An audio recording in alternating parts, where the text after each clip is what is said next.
So, ayan. Nagpaluto yung bayaw ko ng manok. So, 1 kilo lang to. Magsasabog daw sila sa bukid. Pero, 4 lang naman doon kakain. So, okay na yan sa kanila. Guys, ayan. Ang ganda ng slice ng manok. Ay, ang ganda ng ano niya.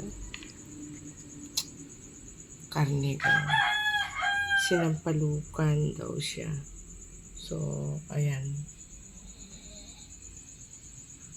Alam niyo po mga guys, napakamahal ng pechay ngayon. Dati nung araw is 5 piso. Ngayon, alam niyo po, 2 tali yan, 30. 15 na po siya ngayon. So, grabe, ayan. Siyempre, as usual yung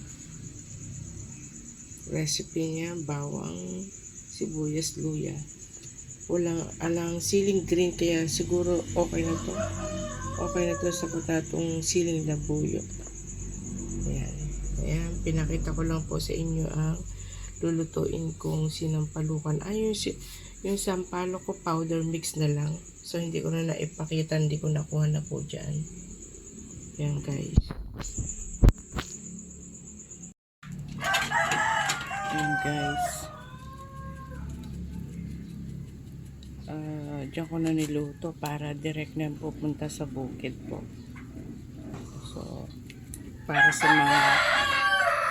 mga magsasabog daw ng pataba sa bukid. Ayan.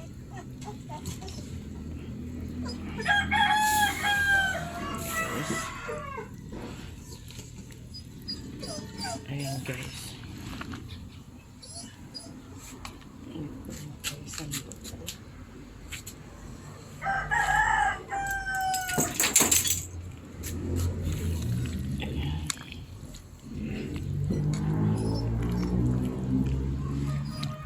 So, ang kakain lang naman daw dito 4. Kaya siguro kasya na ito. Ayan guys.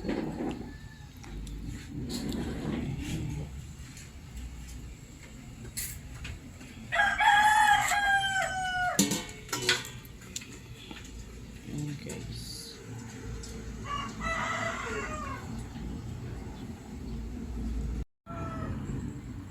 So, tignan ko kung kumukulo na siya. Ayan, hindi pa.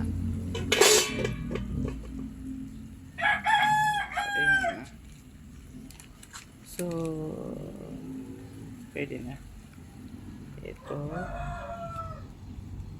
Sinigang na sampalo. Lagay natin itong lahat. Para bawi na lang sa asin. Ayan guys.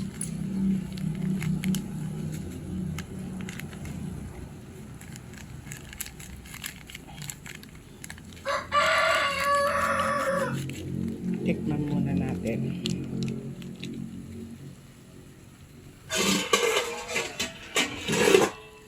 Haluin muna natin siya.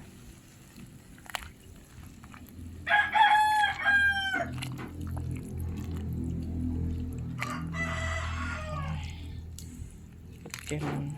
Ayaw mag. Ayan guys. Hindi ko na naipakita sa inyo nung ginigisa ko siya. Kasi kahirap mag-live po ay pagka magigisa ka na. Ayan. Thank you for watching.